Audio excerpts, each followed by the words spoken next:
Hello बच्चों, आप कैसे हैं? उम्मीद है कि आप स्वस्थ होंगे, अच्छे होंगे। मैं मुकेश कुमार, मुकेश कोचिंग क्लासेस में आपका स्वागत करते हैं। आज के इस क्लास में हम चर्चा करेंगे क्लास 10th मैथ्स पर, जिसमें मैं आपको पढ़ाऊंगा स्टैटिक्स यानी सांख्यिकी।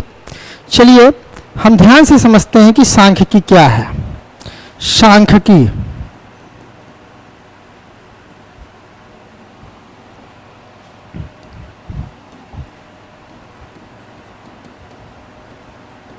सांख्यिकी यानी हम चर्चा करेंगे स्टैटिक्स पर। सांख्यिकी स्टैटिक्स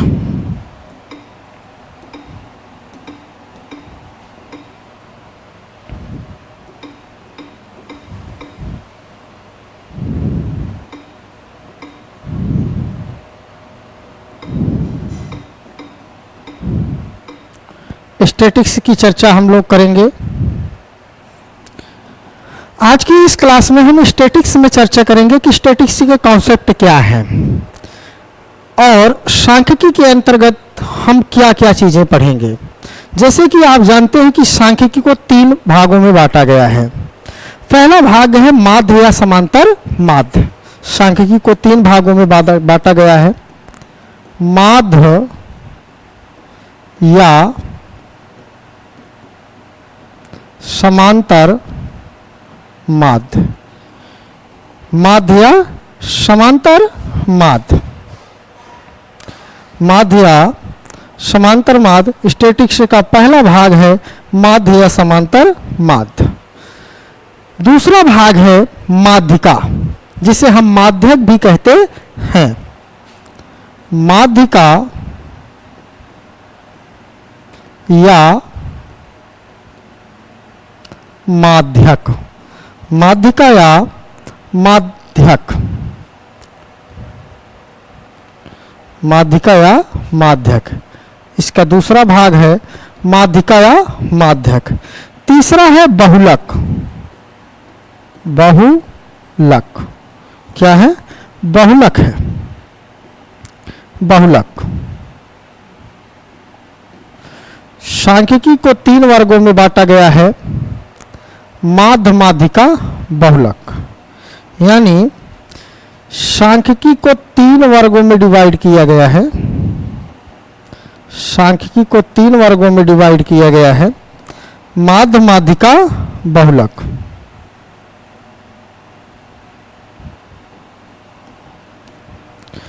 सांख्यिकी को 3 वर्गों में डिवाइड किया गया है,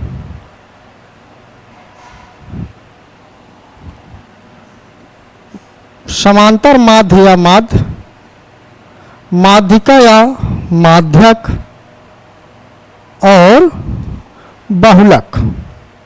और बहुलक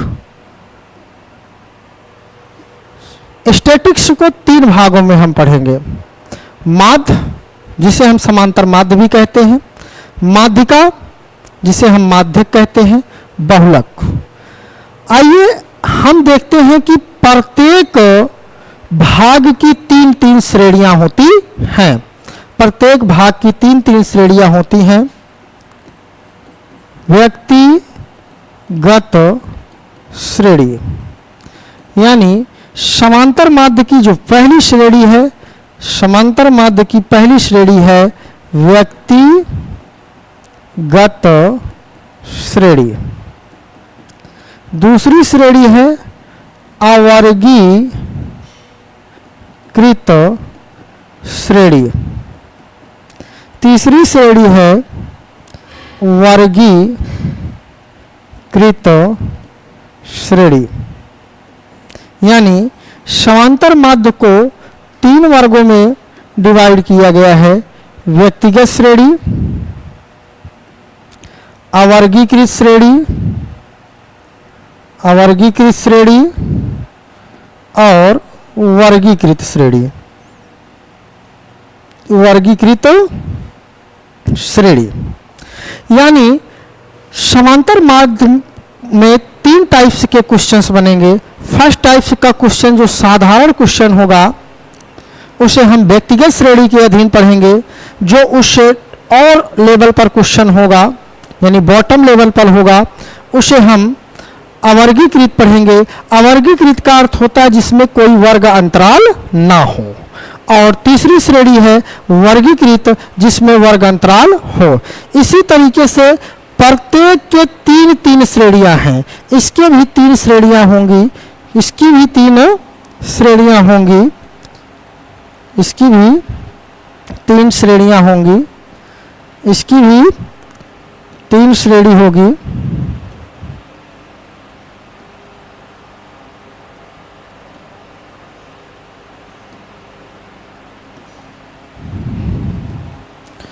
पहली श्रेणी का नाम क्या हो जाएगा? व्यक्तिगत श्रेणी। व्यक्तिगत श्रेणी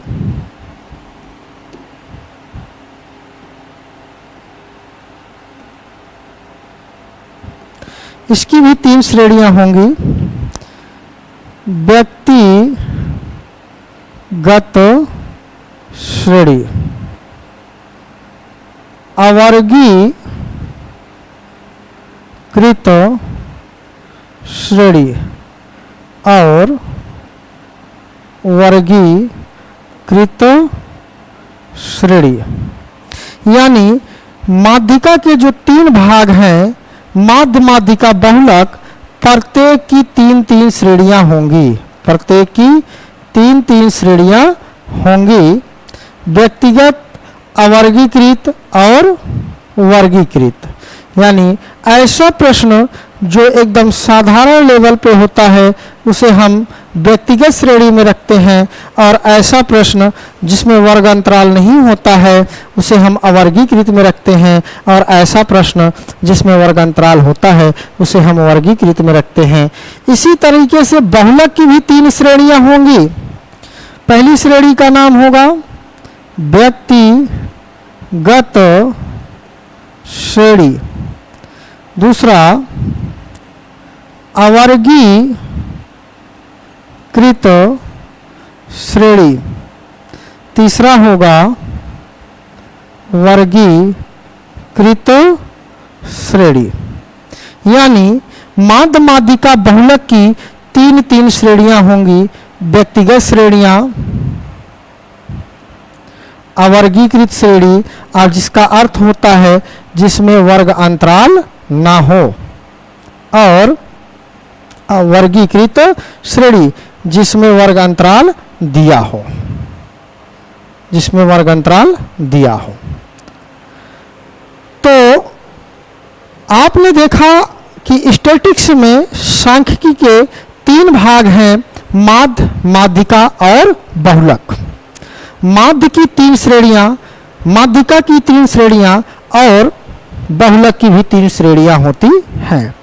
कुल मिला के हम कह सकते हैं कि सांख्यिकी के तीन पार्ट हैं, तीनों पार्ट के तीन टाइप्स के क्वेश्चंस हैं, यानी तीन तरह के प्रश्न बनेंगे। एक तो व्यक्तिगत में बनेगा, एक अवर्गीकृत में बनेगा और एक वर्गीकृत में बनेगा। तो चलिए हम ध्यान से समझते हैं कि क्या है ये श्रेणी।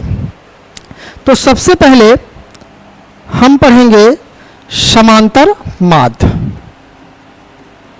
समांतर माध्य, समांतर माध्य।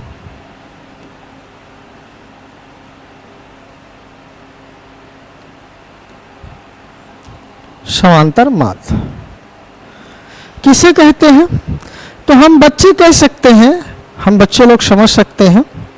किसी दिए गए आंकड़ों के पदों का योग तथा पदों की संख्या के अनुपात को क्या कहते हैं? समांतर माध्य या माध्यिका कहते, समांतर माध्य या माध्य कहते हैं। समांतर माध्य या माध्य बराबर क्या होता है? समांतर माध्य या माध्य बराबर होता है पदों का योग बटे पदों की संख्या। समांतर माध्य या माध्य बराबर पदों का योग, पदों का योग, पदों का योग, यानी जो भी आपका आंकड़ा दिया है, जितने भी पद हैं उनको हम क्या करेंगे, उनका योग कर लेंगे और उनके पदों की संख्या से क्या करेंगे, भाग दे देंगे। पदों की संख्या से क्या करेंगे, भाग दे देंगे। तो हमें क्या ज्ञात हो जाएगा, समांतर माध्य ज्ञात हो जाएगा। तो हम कह सकते हैं किसी दिए गए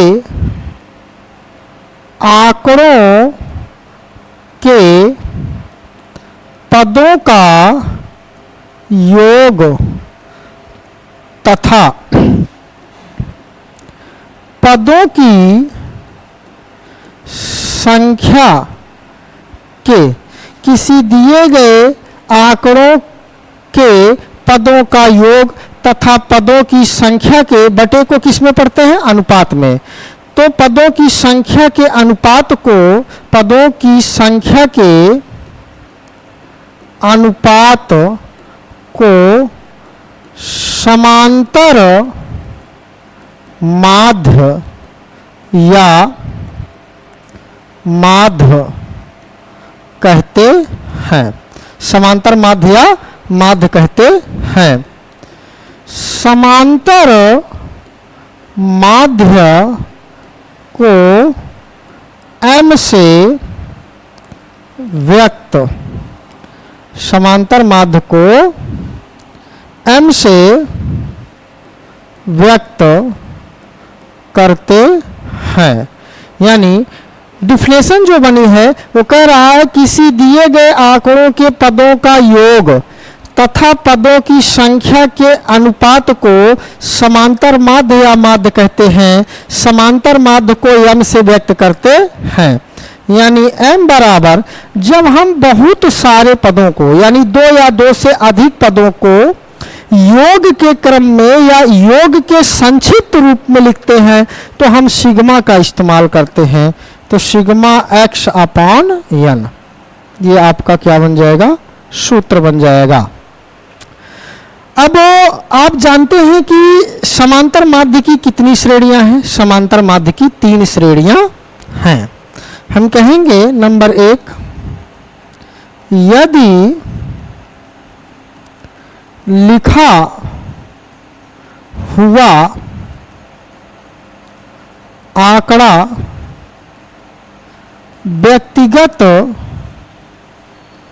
रूप में हो तो, यदि लिखा हुआ आंकड़ा व्यक्तिगत रूप में हो तो, यानी जो आपका सारणी दिया रहेगा कह रहा है कि यदि लिखा हुआ आंकड़ा व्यक्तिगत रूप में हो तो, यदि लिखा हुआ आंकड़ा व्यक्तिगत रूप में हो तो, जैसे मान लीजिए कि माना एक आंकड़ा आपका दिया है x1, x2, x3, x4, x5 up to dot dot. कोई एक आंकड़ा ऐसे दिया हुआ है और इसका माध्य ज्ञात करना है तो हम क्या करेंगे। तो मैं आपको बताया है कि समांतर माध्य या माध्य बराबर क्या होता है, समांतर माध्य या माध्य बराबर पदों का योग बटे के पदों की संख्या, पदों का योग बटे पदों की संख्या। समांतर माध्य को यम से व्यक्त करेंगे। हमारे पास जो आंकड़ा या पद दिया हुआ है x1, x2, x3, x4, x5 up to dot dot, यानी xn तक दिया है, xn। तो पदों की संख्या क्या हुआ, नंबर ऑफ n हुआ। अब आप देख रहे हैं कि हम बहुत सारे पदों का योग कर रहे हैं। तो ऐसे पदों को योग करने के लिए हम सिग्मा का इस्तेमाल करेंगे। m बराबर sigma x upon n, sigma x upon n। जैसे फॉर एग्जाम्पल उदाहरण को समझिए, जैसे मान लीजिए एक क्वेश्चन है 2, 8, 5, 4, 3, 9 तथा 12 का समांतर माध्य या माध्य ज्ञात कीजिए। माध्य या समांतर माध्य ज्ञात कीजिए। तो आप कहोगे चूंकि इसका सॉल्यूशन क्या होगा, हल क्या होगा, चूंकि समांतर माध्य या माध्य बराबर क्या होता है, पदों का योग बटे के पदों की संख्या। आपके पास कितने पद हैं, 2 धन 8 धन 4 धन 3 धन 9 धन 12 वटा के 1 2 3 4 5 6 7, 1 2 3 4 5 6, एक पद मुझसे भूला है, 2 8 5 में भूल गया हूं। 2 + 8 + 4 8 + 5 + 5 + 4 + 3 + 9 + 12 बटा के 1 2 3 4 5 6 7, पदों की संख्या कितना है, 7। 1 2 3 4 5 6 7, पदों की संख्या कितना है, 7। अब इन सभी संख्याओं को आपस में क्या करेंगे, जोड़ लेंगे। 8 2 10 5 15 4 19 19 3 22 22 9 कितना हो जाएगा, 31 31 2 33 10 कितना हो जाएगा, 43 बटा के 7। इसी को हम सॉल्व कर लेंगे तो हमारा समांतर माध्य ज्ञात हो जाएगा। 8 2 10 5 15 4 19 19 1 20 2 22 9 2 11 31 2 33 10 43 43 बटा के 7। इसे आप 43 में 7 से भाग दे सकते हैं, दशमलव में आएगा। तो इस तरह से हम दिए गए सारणी का समांतर माध्य ज्ञात कर सकते हैं जब लिखा हुआ आंकड़ा या दिया हुआ आंकड़ा किस रूप में हो, व्यक्तिगत रूप में हो। तो इस पर एक क्वेश्चन, एक वन टाइप्स क्वेश्चंस और बनते हैं। कभी कभी क्या करता है कि सेकेंड टाइप क्वेश्चन है, कभी कभी जैसे 2 5 9 27 54 x तथा 72 का समांतर माध्य 45 है, तो x का मान ज्ञात कीजिए। x का मान ज्ञात कीजिए। सिंपल से तरीका है कि आप जानते हैं समांतर माध्य m बराबर सिग्मा x अपॉन क्या होता है, n। सिग्मा x क्या है, दिए गए सभी पदों का योग है, यानी 2 + 5 + 9 + 27 + 54 प्लस x + 72 बटा के क्या है, वटा के 1 2 3 4 5 6 7, पदों की संख्या कितना है, 7 है। 1 2 3 4 5 6 7 है। तो जो आपका समांतर माध्य है, m की वैल्यू कितना दिया है, 45। m की वैल्यू कितना दिया है, 45 दिया है।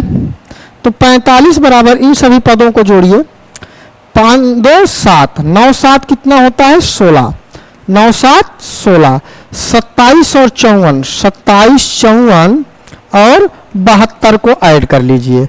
7 6 13 13 4 17 17 2 19 की 9 हासिल लगा 1 2 1 3 5 3 8 8 7 15 15 1 16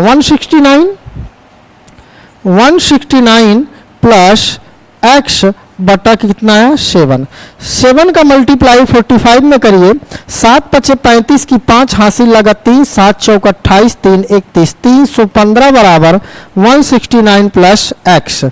350 माइनस 169 इजकल टू कितना आया एक्स। अब x इजकल टू भाई 5 में से 9 घटेगा नहीं तो 15 में से 9 घटाइए तो 9 6 कितना हो जाएगा 15, यहाँ बचेगा 0 हो जाएगा।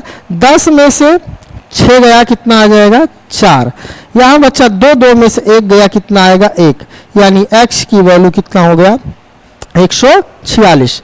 यानी दिए गए आंकड़ों में यदि व्यक्तिगत श्रेणी है तो व्यक्तिगत श्रेणी के सिर्फ 2 टाइप्स के क्वेश्चन बनेंगे।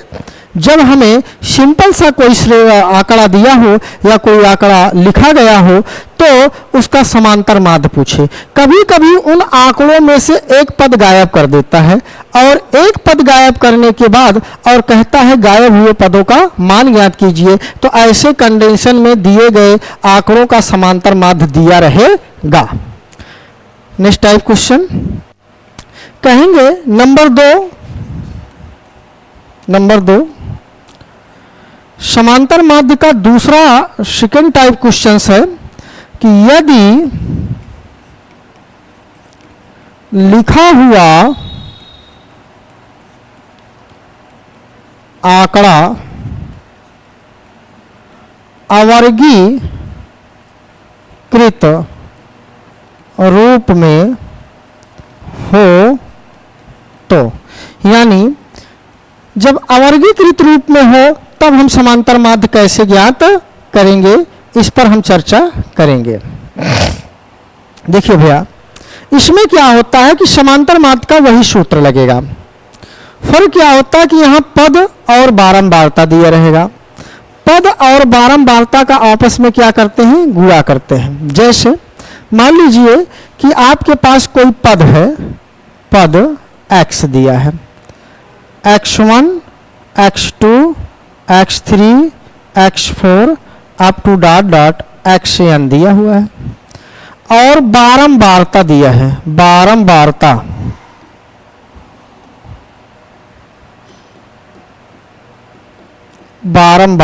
f दिया है, f1 f2 f3 f4 up to dot dot f suffix n दिया हुआ है। तो हम इस टाइप्स के क्वेश्चन को सॉल्व करने के लिए बारंबारता का गुणा किस में कराएंगे, पद में कराएंगे, यानी f गुणे के x कराएंगे। f1 का गुणा x में कराएंगे, f1 x1 f2 x2 f3 x3 f4 x4 up to dot dot fn xn। अब इन सभी पदों को हम जब जोड़ेंगे तो बहुत सारे पदों के योग को संक्षिप्त रूप में लिखने के लिए हम सिग्मा का उपयोग करते हैं, तो सिग्मा fx हो जाएगा। क्या हो जाएगा, सिग्मा fx हो जाएगा। बारंबारताओं का योग करेंगे तो सिग्मा f होगा। और अब हम लिख सकते हैं समांतर माध्य बराबर सिग्मा fx अपान सिग्मा f, ये सूत्र बन जाता है। जैसे एक एग्जाम्पल सॉल्व करते हैं। जैसे मान के चलिए कोई पद है x, कोई पद है x जो 2 4 5 6 6 7, अब बारंबारता है 9 4 3 5 8।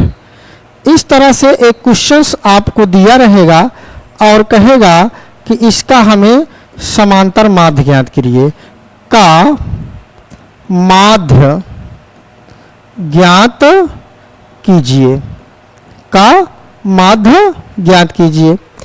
तो इस टाइप्स के क्वेश्चन को हम, जैसे क्वेश्चन फार्मूला का डेरिवेशन है, इस तरह से लिख लेंगे। तो हम इसे लिखेंगे, पद को हम x से व्यक्त करते हैं, 2 4 5 6 7, बारंबारता f 9 4 3 5 8।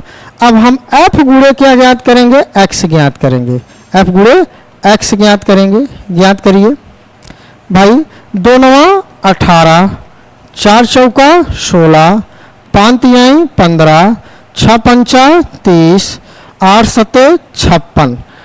और आप जानते हैं कि जब इन सभी पदों को योग करेंगे तो यही आपका सिग्मा एफ एक्स होगा। जोड़िए 8 6 14, 14 5 19, 19 1 20, 5 25 की 5 कैरी कितना आया 2, 1 2 3 3 6, 6 5 11, 11 2 13 कितना आया 135। फिर से जोड़ लीजिए 8 6 14, 5 19, 6 25 की 5 हासिल लगा 2, 3 3 6 5 11 2 13। बारंबारता का योग सिग्मा एफ कहलाएगा, सिग्मा एफ कहलाएगा। 9 4 13, 13 3 16, 9 4 13 3 16, 16 5 21, 21 8 29 हो जाएगा। अब आपको सिग्मा एफ एक्स मिल गया और सिग्मा एफ भी मिल गया, तो समांतर माध्य m बराबर sigma f x upon sigma F होता है। यानी 135 में 29 से भाग दे देंगे तो हमें समांतर माध्य ज्ञात हो जाएगा, जो एक अवर्गीकृत श्रेणी के लिए समांतर माध्य है। इस पे और टाइप्स क्वेश्चंस बनते हैं, उस पर हम चर्चा करेंगे। कभी कभी क्या करता है कि पद लिखता है, पद को हम किससे व्यक्त करते हैं x से। फिर क्या लिखता है बारंबारता, बारंबारता को हम किससे व्यक्त करते हैं f से। इसमें कभी कभी पद को गायब कर देता है, पद को गायब करता है, जैसे x 2 4 5 ऐसे बनाएगा। 9 3 7 6 का माध्य 12 है, तो x का मान ज्ञात कीजिए, x का मान ज्ञात कीजिए। यानी ये दूसरा क्वेश्चन है, सेकेंड टाइप क्वेश्चन है। तो आप जानते हैं कि समांतर माध्य के आवर्गीकृत सारणिक में पद और बारंबारता दिया रहेगा। जब पद और बारंबारता दिया है तो हम पद का गुणा x में या बारंबारता गुणा x में या पद का गुणा बारंबारता में या बारंबारता का गुणा पद में करा करके सिग्मा एफ एक्स ज्ञात करेंगे और बारंबारताओं का योग करके सिग्मा एफ ज्ञात करेंगे। सिग्मा एफ एक्स में से सिग्मा एफ से भाग दे देंगे तो समांतर माध्य ज्ञात हो जाएगा। लेकिन सेकेंड टाइप क्वेश्चन क्या होता है कि जो पद है, पद में कोई एक पद गायब कर देगा और समांतर माध्य दे देगा और कहेगा कि इसका समांतर माध्य ज्ञात कीजिए। तो इसी पर हम चर्चा कर रहे हैं। तो आपको पद क्या दिया है, पद x दिया है, 2 दिया है, 4 दिया है, 5 दिया है।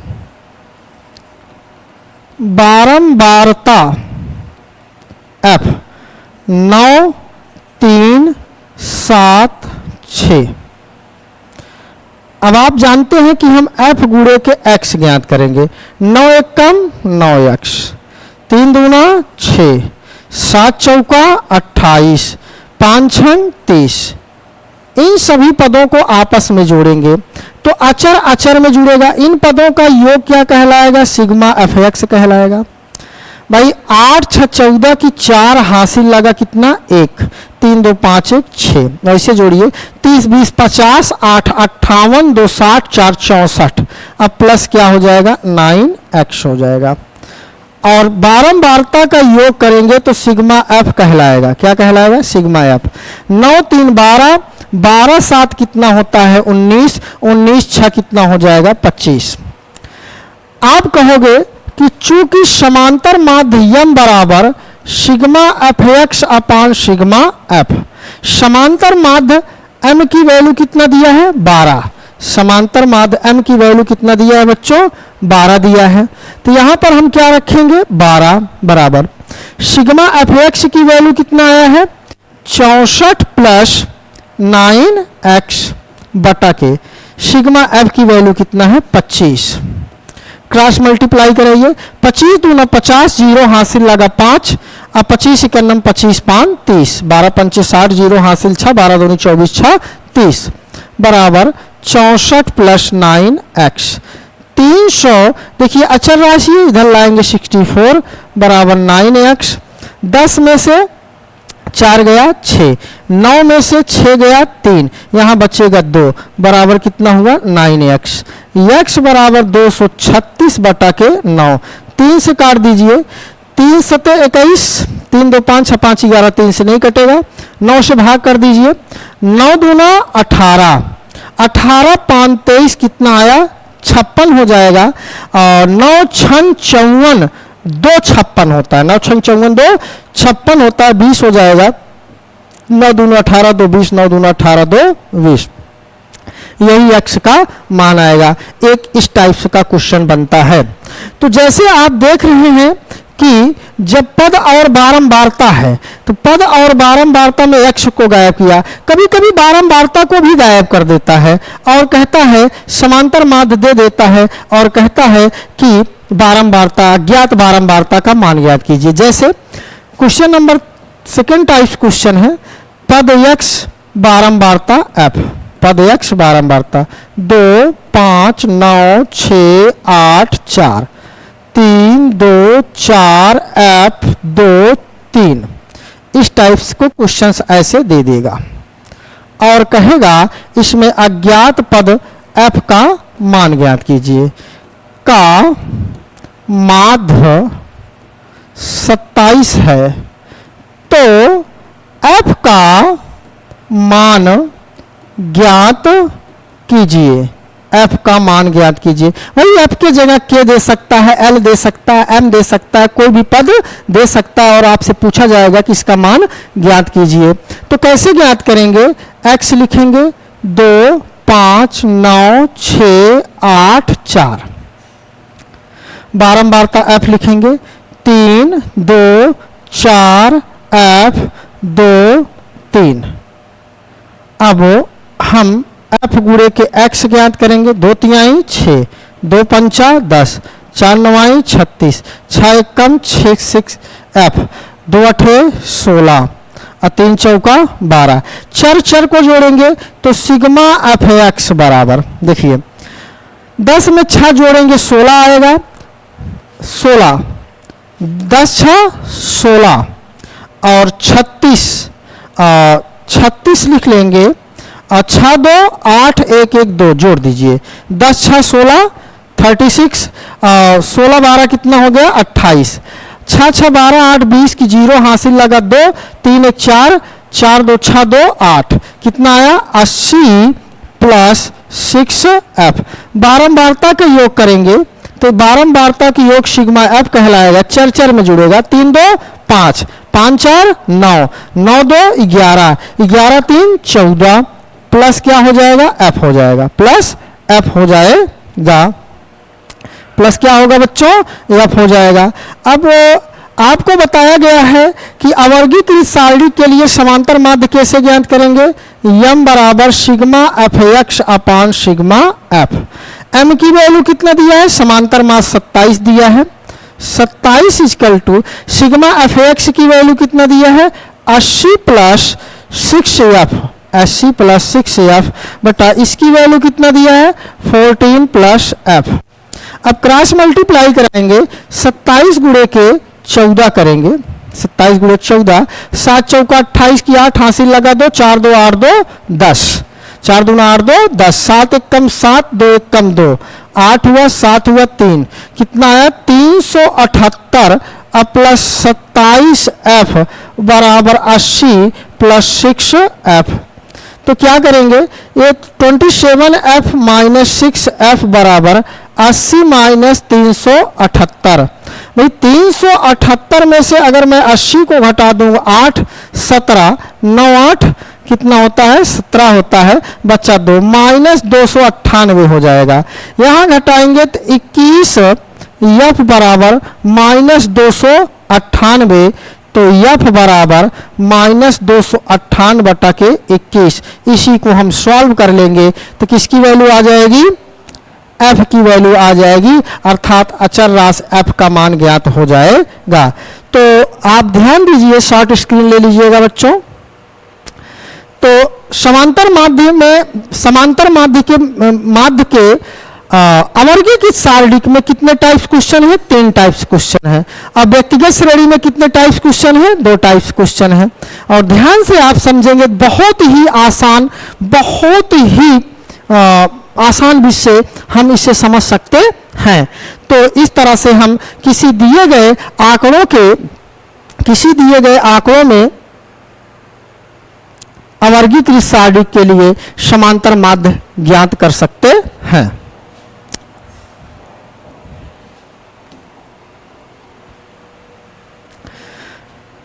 तीसरा कहोगे, यदि लिखा हुआ आंकड़ा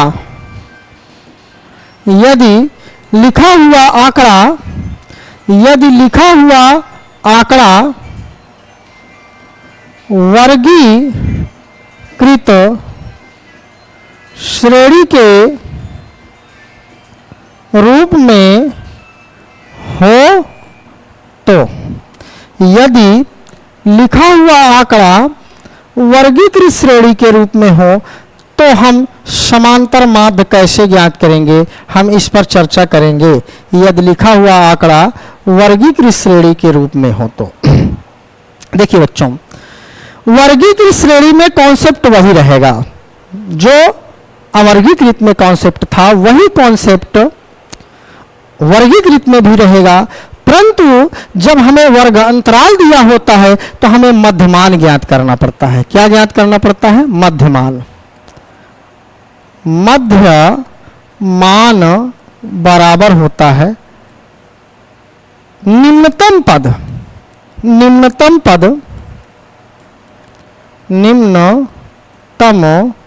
पद प्लस उच्चतम, या ऐसे कह सकते हैं निम्नतम पद प्लस उच्चतम पद बटा के 2।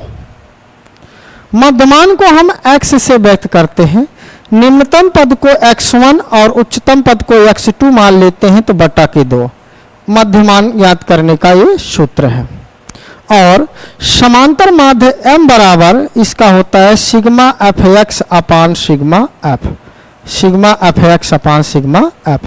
जैसे मान लीजिए वर्ग अंतराल दिए रहेगा, वर्ग अंतराल 0 से 10, 10 से 20, 20 से 30, 30 से 40, 40 से 50। बारंबारता दिया रहेगा, बारंबारता 2, 5, 3, 8, 4। इस टाइप्स के ऐसे क्वेश्चंस आपको एग्जाम में लिखे हुए आएंगे। इस तरह से क्वेश्चन बना रहेगा, कहेगा का माध्य ज्ञात कीजिए। बच्चों कोई जरूरी नहीं किसी तरह से, कभी कभी मजदूरी पर क्वेश्चन बनेगा, श्रमिकों की संख्या पर बनेगा, किसी गांव में पेड़ों की संख्या बनेगा, बहुत सारे फैक्ट्री में बन रहे सामग्रियों अर्थात पंखों पर इस टाइप से क्वेश्चंस बन के आएंगे। तो जब इस तरह से प्रश्न आपके सम्मुख हो तो आप क्या करेंगे कि सबसे पहले इसको प्रश्न को इस तरह से लिखेंगे वर्ग अंतराल 0 से 10, 10 से 20, 20 से 30, 30 से 40, 40 से 50। बारंबारता लिखेंगे 2, 5, 3, 8, 4। हम क्या ज्ञात करेंगे? मध्य मान ज्ञात करेंगे। मध्यमान को हम किससे व्यक्त करते हैं? x से। बारंबारता को किससे? f से। ये x1 होगा और x2 होगा, तो 10 में से 0 को जोड़िए 10। देखिए मध्यमान ज्ञात करने का सूत्र क्या है? मध्यमान ज्ञात करने का सूत्र है x1 प्लस x2 बटा के 2। तो 0 प्लस 10 बटा के 2, तो 10 बटा के 2 में भाग देंगे तो कितना आएगा? 5 आ जाएगा। कितना आएगा? 5 आएगा। अब 10 और 20 आपस में जोड़ेंगे कितना आएगा? 30। 30 में 2 जोड़ेंगे तो कितना आएगा? 15। तो आप जान लीजिए, यहां पर एक नोट पॉइंट पढ़ लीजिए,